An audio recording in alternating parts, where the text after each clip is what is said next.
Welcome back to Hyrule, now in 480p for your viewing pleasure. Last time, I became Adult Link and was sent on a quest to rescue 5 sages that have gone AWOL. So, we're back in the Temple of Time, only 7 years later. Have 7 years really passed? Well, we're gonna see very, very soon. And yes, Navi's breaking some very bad news to us. Since I'm Adult Link, I can't use much of the gear I collected as a kid. All I have now is the Ocarina, the bombs, and the Deku Nuts. That's it. And yeah, you knew that character was gonna pop up eventually, even if you've never played the game. This is Sheik, and no, I'm not even going to try to bullshit you about all this. Even if you haven't played this game, odds are you've played Melee or Brawl and know that this is Zelda in disguise, though we're not supposed to know that until a lot later. Anyway, she's giving us the places where we can find each sage: Sacred Forest Meadow, Death Mountain Crater, Lake Hylia, the graveyard in Kakariko, and the Desert Colossus at the end of the desert, which we haven't gone to yet. And yes, I'm going to be referring to her as a she, even though Sheik is really supposed to be passing off as a male, because, well, we all know it, it's Zelda. And by the way, she, survivor of the Sheikahs. Yeah, I was talking yesterday about how Mr. Game was such a horrible name in Pokemon, but Sheik, the Sheikah, this is another name that they probably took only 5 seconds to come up with. And yeah, awaken the 5 sages just in case we didn't get it the first 12 times. Anyway, first sage is in the Forest Temple, and given what I've said about Zelda 2 Towns in the last video, I'm sure we all know who the sage is. It's the random Kokiri who was humping rocks in front of Mito's house! No, of course, it's Saria. But, yeah, we can't enter the temple right now because we're missing a vital piece of equipment, so we gotta go get that piece of equipment in Kakariko Village. Now I'm just gonna reorganize my gear, and by the way, I totally forgot about the bomb chews earlier. We keep the bomb chews too. Spiritual stones still there. They've been collecting dust for the last 7 years apparently. And, yep, Castletown has gone to hell in the time we were gone. Just look at the main area for a second. Full of Redeads! But the odd thing about those Redeads is that they don't stun you when they scream. I don't know why, but whatever. This is the house that was full of pots as Kid Link. We're not gonna go there quite yet, thank God. You can see the drawbridge is now destroyed, so we can get in there at any time, even at night. So, before heading to Kakariko Village in order to get the Hookshot, because that's what we need to enter the temple, yeah, I totally spoiled it, but then again, most of us have already played this game, so whatever. Anyway, before going to get the Hookshot, I need a steed worthy of my new status as the hero of time, and obviously, if I want a horse, Lon Lon Ranch is the place to go. And as we're going to see just now, Talon has been driven out of the ranch, and now it's Ingo who runs the place. You can see that his outfit is much fancier than his dirty one that he had when we were a kid. And basically, he's giving us the rundown on what's been going down in the last 7 years. He took over because Talon was too lazy, and Ganondorf assigned the ranch to Ingo because, well, I can imagine that the two would go together rather well, given that they're both pure evil. Take a shot. Anyway, I gotta pay 10 rupees to have a ride. And no, I'm not gonna need to hear the controls because they're quite simple. Now, this corral is full of horses, but none of them are very interesting. The one we really want is Epona, and, oh god. What's going on? Why can't I play Epona's song? No. Oh, I was about to say, you gotta be kidding. Don't tell me I forgot to pick it up as a child, but I distinctly remember picking it up. but it was just that for some reason it just didn't want to work. Anyway, now we can ride a horse for the first time in the game. We can't leave the corral though, and yeah, we can practice jumping fences. And if you arrive at the center of the fence, you can get a blue rupee. You can do this for both fences in order to get your 10 rupees back.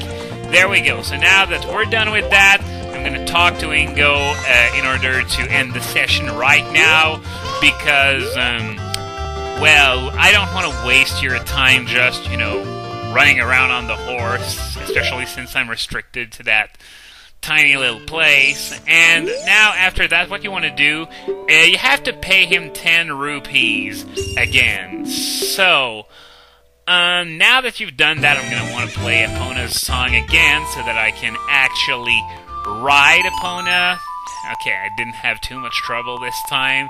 I was almost in a state of panic the last time when it just wouldn't work. So there's Epona, and now what you're going to want to do, you want to go back, talk to Ingo, and he's going to offer you a friendly race with a wager of 50 rupees. And since it's a wager, you only lose the 50 rupees if you lose the race. Or the one after that, because we're going to be racing twice. I love that scream he makes. And okay, yeah, usually he's going to take the lead early on, but he's going to go way on the outside in the turn, so you can go on the inside and take the lead back. Try to keep him behind you while your carrots replenish. You don't want them to fall to 0, else Epona is going to start going really, really slowly until the carrots replenish. Anyway, I won the first race, so now I'm going to have to win again, and it's going to be tougher this time. And yeah, he's so cheap that he doesn't want to pay the 50 rupees. So he's going to ask me to race him again, and if I win, I get to keep Epona for good. So let's try and win this one. Of course, it's a lot harder. And what the hell? Oh, wow, that was amazing. I actually managed to squeeze into the lead right at the beginning. This almost never happens. So if you can do that, the race is practically won, just as long as you manage your carrots properly. I don't know if they're meant to be carrots, but that's what I'm going to call them at least. They represent speed boost, so whatever. Anyway, I just won the second race, which was supposedly the hardest one, and it was actually much easier than any other of my previous attempts ever because of what happened at the beginning. But now Ingo is so steaming mad that he lost the horse, so he's gonna give it to me, but there's a catch. I'll never let you leave this ranch! Wah! Yeah, just had to make that scream again. But not all is lost, because Ingo forgot to build fences that are any higher than this, so we can escape the ranch through there. And so that's it. This is how you obtain Epona. It's going to help us a lot. And I'm gonna go in and say it right now. It's practically mandatory in order to get the Biggoron sword. It's not mandatory to finish the game, but if you wanna get the Biggoron sword, you're gonna need it unless you got like mad speedrunner skills or something like that. And I don't know if it's even possible without glitching the game, you know, getting the Biggoron sword. So, why was I going all the way around again? Yeah, I went in the wrong direction. Just great. So, sorry for wasting that bit of time, because we're gonna head back into the ranch because there is still something that we need to take care of. Oh, hi, Big Po. No, I don't have anything to kill you just yet, so... Anyway, let's see what happened in the 30 seconds that we've been away. Ingo is back in his old clothes, and he's like, "Oh, I'm so honored to be able to work at this ranch. I don't mind at all if the owner is a fat, lazy slob. No, not at all. I'm good now. In 30 seconds. Fastest face turn ever." Anyway, what we're gonna do, we want to talk to Malin, who's back at the ranch now. And, yeah, she's gonna be telling us the story of what's been going on ever since I stole Epona, which, once again, was like 30 seconds ago. So, all this is gonna have happened in, a very, very, very short time. I think you're not supposed to know that you can come back here and do something else just yet, because you were just locked into the ranch forever, and, you know, maybe. But at the same time, it would be so tempting to come and see Ingo's face when he sees that you've run away, and he's like, "Oh, I'm so happy to work here." Anyway, what you want to do? You want to be on Epona right now, and you're going to talk to Malin a second time, and she's going to offer riding Epona on an obstacle course, which hopefully should highlight how badly Epona controls in this game. This isn't Twilight Princess, folks. Even in Twilight Princess, sometimes I have some problems, but at least it's a lot better than here. Anyway, I have 50 seconds to complete 2 laps around the corral, and there are going to be fences that I'm going to have to use my speed boost in order to get over. So, not too difficult at the beginning. The fences are rather low. You don't even need to use speed boosts for them. Oh, hi, Tatooine Sons again.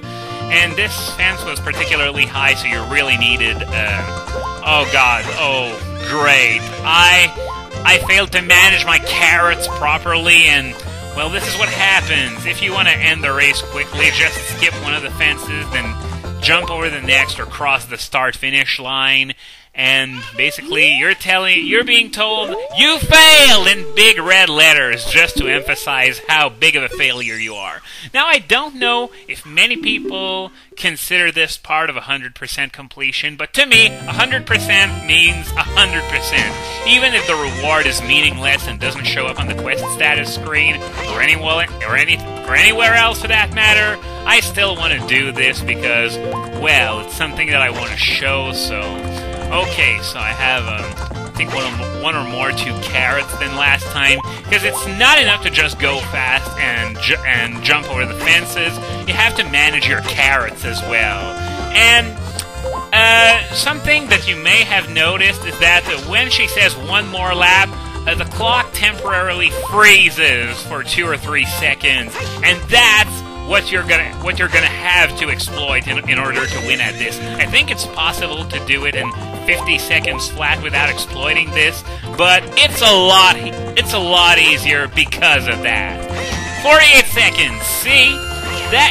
The first time I did this, I had so much trouble, it took forever, and now it's like, you know, second nature almost. As long as you can cope with Epona, who sometimes refuses to jump even after a speed boost and when you're coming in at the right angle. And yeah, the present is a little too heavy to give you here, so I'll have it delivered to your house. Your house in a forest infested by giant man-eating plants, my phobia!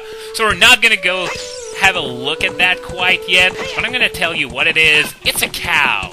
Yeah, we literally raced until the cows come home. Literally. Yeah, I just had to make that joke. It was way too easy. And, yeah, that cow is essentially useless because milk is as useless at that point in the game. So, yeah. Now that we're done with Lon Lon Ranch, I'm going to head over to Kakariko Village as Sheik told me to. There are a few things to do there, but first we're going to go get the Hookshot, which is in the graveyard. And shut up! Okay, and go to Kakariko Village. I'm on the stairs that lead to Kakariko Village! You chose the worst possible moment to chime in. Anyway, let's see, is there anything... Sorry, in that grass, bombs, money, anything? No, doesn't look like it. Grass is being stingy today.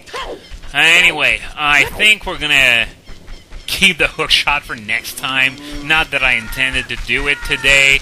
But if you're sick of racing at this point, then guess what? You're in luck. because the hookshot is obtained, guess what? After winning a race. Aren't you the happiest people right about now?